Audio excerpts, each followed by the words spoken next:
ಆತ್ಮೀಯರೇ, SSLC ವಿಜ್ಞಾನ ಅಧ್ಯಾಯ 5 ಜೀವಕ್ರಿಯೆಗಳ ಅಭ್ಯಾಸದ ಪ್ರಶ್ನೋತ್ತರಗಳನ್ನು ಈ ವಿಡಿಯೋದಲ್ಲಿ ಚರ್ಚೆ ಮಾಡೋಣ.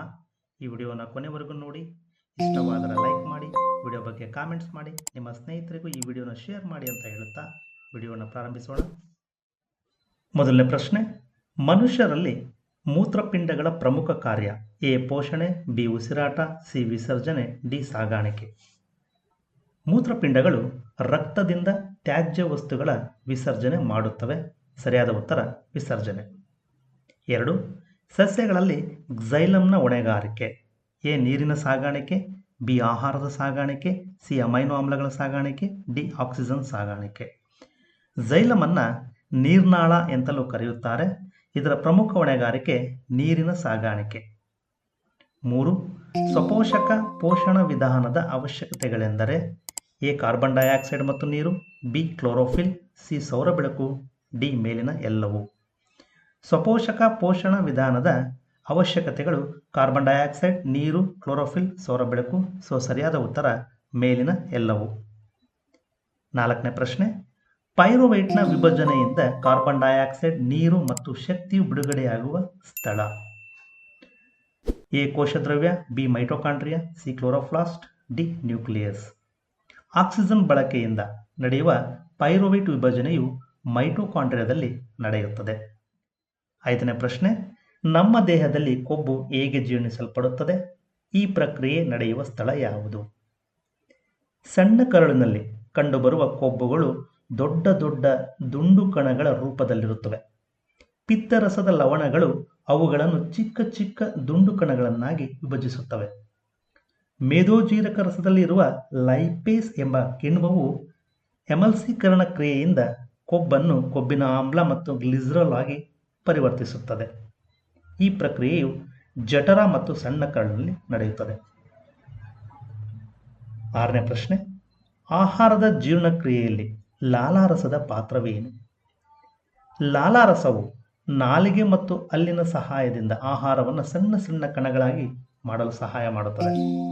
ಆಹಾರವು ಲಾಲಾರಸ ಗ್ರಂಥಿಗಳು ಸ್ರವಿಸುವ ಲಾಲಾರಸದೊಂದಿಗೆ ಚೆನ್ನಾಗಿ ಮಿಶ್ರಣಗೊಂಡು ಆಹಾರವನ್ನು ಮೆದುವಾಗಿಸುತ್ತವೆ.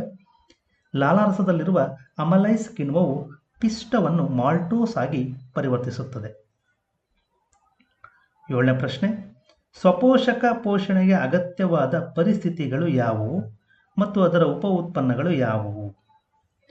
ಸ್ವಪೋಷಕ ಪೋಷಣೆಯು ದ್ಯುತಿಸಂಶ್ಲೇಷಣೆ ಕ್ರಿಯೆಯ ಮೂಲಕ ನಡೆಯುತ್ತದೆ. ಸ್ವಪೋಷಕ ಪೋಷಣೆಗೆ ಅಗತ್ಯವಾದ ಪರಿಸ್ಥಿತಿಗಳು ಎಂದರೆ ಕಾರ್ಬನ್ ಡೈಆಕ್ಸೈಡ್, ನೀರು, ಸೂರ್ಯನ ಬೆಳಕು, ಸೂಕ್ತ ಉಷ್ಣಾಂಶ ಮತ್ತು ಕ್ಲೋರೋಫಿಲ್. ದ್ಯುತಿಸಂಶ್ಲೇಷಣೆ ಕ್ರಿಯೆಯ ಉಪ ಉತ್ಪನ್ನಗಳು ಗ್ಲೂಕೋಸ್ ಮತ್ತು ಆಕ್ಸಿಜನ್. 8ನೇ ಪ್ರಶ್ನೆ, ವಾಯುವಿಕ ಮತ್ತು ಅವಾಯುವಿಕ ಉಸಿರಾಟಗಳ ನಡುವಿನ ವ್ಯತ್ಯಾಸಗಳೇನು? ಅವಾಯುವಿಕ ಉಸಿರಾಟ ನಡೆಸುವ ಕೆಲವು ಜೀವಿಗಳನ್ನು ಹೆಸರಿಸಿ. ವಾಯುವಿಕ ಉಸಿರಾಟ ಅಂದರೆ ಆಮ್ಲಜನಕ ಸಹಿತ ಉಸಿರಾಟ. ಅವಾಯುವಿಕ ಉಸಿರಾಟ ಅಂದರೆ ಆಮ್ಲಜನಕ ರಹಿತ ಉಸಿರಾಟ. ವಾಯುವಿಕ ಉಸಿರಾಟವು ಆಕ್ಸಿಜನ್ನ ಉಪಸ್ಥಿತಿಯಲ್ಲಿ ನಡೆಯುತ್ತದೆ. ಅವಾಯುವಿಕ ಉಸಿರಾಟವು ಆಕ್ಸಿಜನ್ನ ಅನುಪಸ್ಥಿತಿಯಲ್ಲಿ ನಡೆಯುತ್ತದೆ. ವಾಯುವಿಕ ಉಸಿರಾಟದಲ್ಲಿ ಗ್ಲೂಕೋಸ್ ಸಂಪೂರ್ಣ ಉತ್ಕರ್ಷಣೆ ಹೊಂದುತ್ತದೆ. ಅವಾಯುವಿಕ ಉಸಿರಾಟದಲ್ಲಿ ಗ್ಲೂಕೋಸ್ ಅಪರಿಪೂರ್ಣ ಉತ್ಕರ್ಷಣೆ ಹೊಂದುತ್ತದೆ. ವಾಯುವಿಕ ಉಸಿರಾಟದ ಕೊನೆಯಲ್ಲಿ ಕಾರ್ಬನ್ ಡೈಆಕ್ಸೈಡ್ ಮತ್ತು ನೀರು ಉಂಟಾದರೆ ಅವಾಯುವಿಕ ಉಸಿರಾಟದ ಕೊನೆಯಲ್ಲಿ ಈಥೈಲ್ ಆಲ್ಕೋಹಾಲ್ ಮತ್ತು ಕಾರ್ಬನ್ ಡೈಆಕ್ಸೈಡ್ ಉಂಟಾಗುತ್ತದೆ. ವಾಯುವಿಕ ಉಸಿರಾಟದ ಕೊನೆಯಲ್ಲಿ ಗ್ಲೂಕೋಸ್ನ ಸಂಪೂರ್ಣ ಉತ್ಕರ್ಷಣೆಯು 38 ATP ಕಣಗಳನ್ನು ಉತ್ಪಾದಿಸುತ್ತದೆ. ಅವಾಯುವಿಕ ಉಸಿರಾಟದ ಕೊನೆಯಲ್ಲಿ ಗ್ಲೂಕೋಸ್ನ ಅಪರಿಪೂರ್ಣ ಉತ್ಕರ್ಷಣೆಯು 2 ATP ಕಣಗಳನ್ನು ಉತ್ಪಾದಿಸುತ್ತದೆ. ವಾಯುವಿಕ ಉಸಿರಾಟದಲ್ಲಿ ಅಧಿಕ ಶಕ್ತಿ ಬಿಡುಗಡೆಯಾಗುತ್ತದೆ. ಅಂದರೆ 1 ಮೋಲ್ ಗ್ಲೂಕೋಸ್ 686 ಕಿಲೋ ಕ್ಯಾಲೋರಿ ಅಥವಾ 2870 ಕಿಲೋ ಜೋಲ್ ಶಕ್ತಿ ಬಿಡುಗಡೆ ಮಾಡಿದರೆ ಅವಾಯುವಿಕ ಉಸಿರಾಟದಲ್ಲಿ ಕಡಿಮೆ ಶಕ್ತಿ ಬಿಡುಗಡೆ ಆಗುತ್ತದೆ.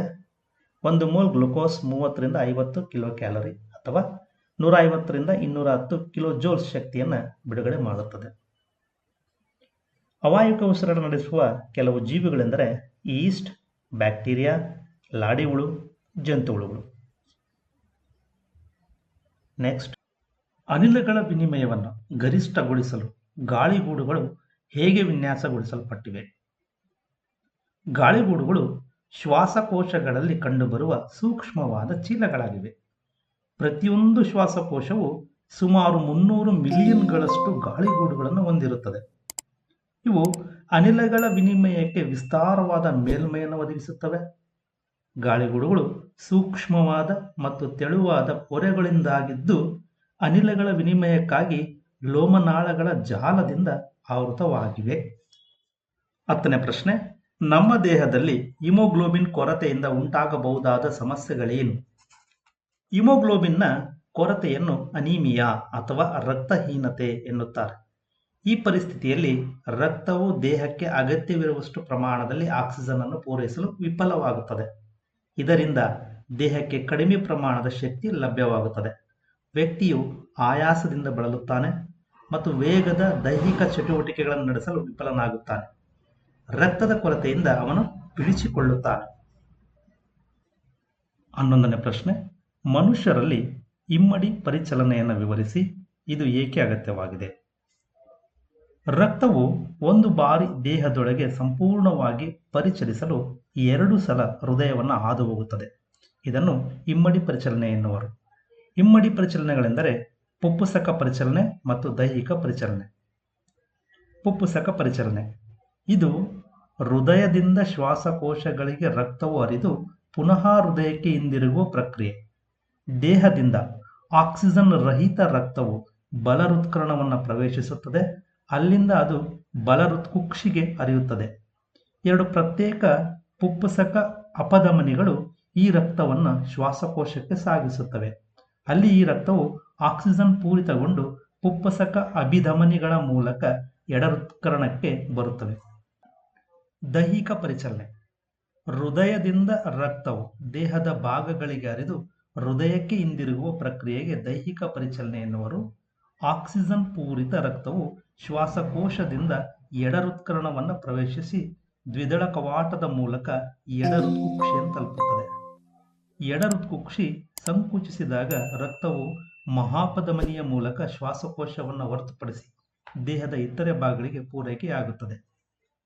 ಇದರ ಮಹತ್ವ: ಮೊದಲನೇದು, ಇಮ್ಮಡಿ ಪರಿಚಲನೆಯು ದೇಹದ ಎಲ್ಲ ಭಾಗಗಳಿಗೆ ಸಾಕಷ್ಟು ಆಕ್ಸಿಜನ್ ಯುಕ್ತ ರಕ್ತವನ್ನು ಶೀಘ್ರವಾಗಿ ತಲುಪಿಸುವ ಖಚಿತ ಭರವಸೆಯನ್ನು ನೀಡುತ್ತದೆ.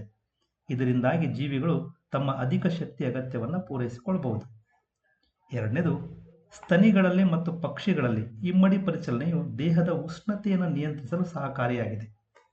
ಮೂರನೇದು, ಇಮ್ಮಡಿ ಪರಿಚಲನೆಯಿಂದಾಗಿ ಆಕ್ಸಿಜನ್ ರಹಿತ ರಕ್ತವನ್ನು ಸಂಪೂರ್ಣವಾಗಿ ಶ್ವಾಸಕೋಶಗಳಿಗೆ ಪೂರೈಸಿ ಶೀಘ್ರವಾಗಿ ಆಕ್ಸಿಜನ್ ಪೂರಿತಗೊಳಿಸಬಹುದಾಗಿದೆ. 12.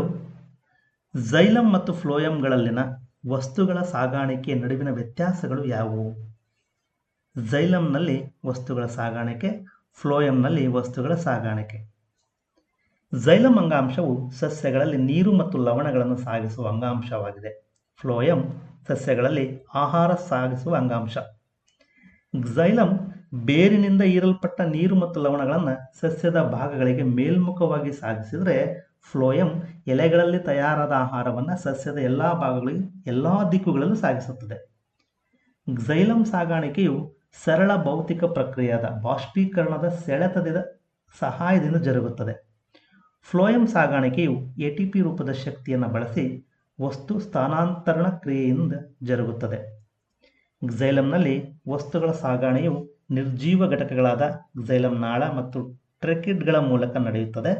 ಫ್ಲೋಯಂನಲ್ಲಿ ವಸ್ತುಗಳ ಸಾಗಾಣಿಕೆ ಜೀವಂತ ಘಟಕಗಳಾದ ಫ್ಲೋಯಂ ನಾಳ ಮತ್ತು ಸಂಗಾತಿ ಜೀವಕೋಶಗಳ ಸಹಾಯದಿಂದ ನಡೆಯುತ್ತದೆ.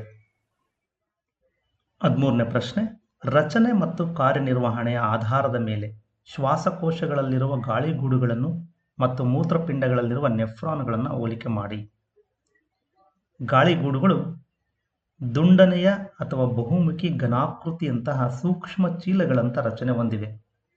ನೆಫ್ರಾನ್ಗಳು ಉದ್ದನೆಯ ಸೂಕ್ಷ್ಮ ಕೊಳವೆಗಳಂಥ ರಚನೆಯನ್ನು ಹೊಂದಿದೆ. ಗಾಳಿಗೂಡುಗಳು ಚೀಲದಂತಹ ಒಂದೇ ಘಟಕವನ್ನು ಹೊಂದಿದೆ.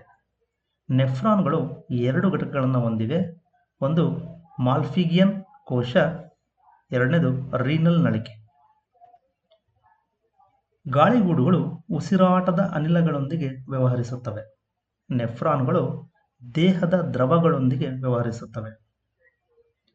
ಗಾಳಿಗೂಡುಗಳಲ್ಲಿ ರಕ್ತ ಮತ್ತು ಗಾಳಿಯ ನಡುವೆ ಅನಿಲಗಳ ವಿನಿಮಯ ನಡೆಯುತ್ತದೆ. ನೆಫ್ರಾನ್ಗಳು ರಕ್ತದಲ್ಲಿರುವ ತ್ಯಾಜ್ಯಗಳನ್ನು ಬೇರ್ಪಡಿಸುತ್ತವೆ. ಗಾಳಿಗೂಡುಗಳಲ್ಲಿ ವಿಸರಣೆಯ ಮೂಲಕ ಅನಿಲಗಳ ವಿನಿಮಯ ನಡೆಯುತ್ತದೆ.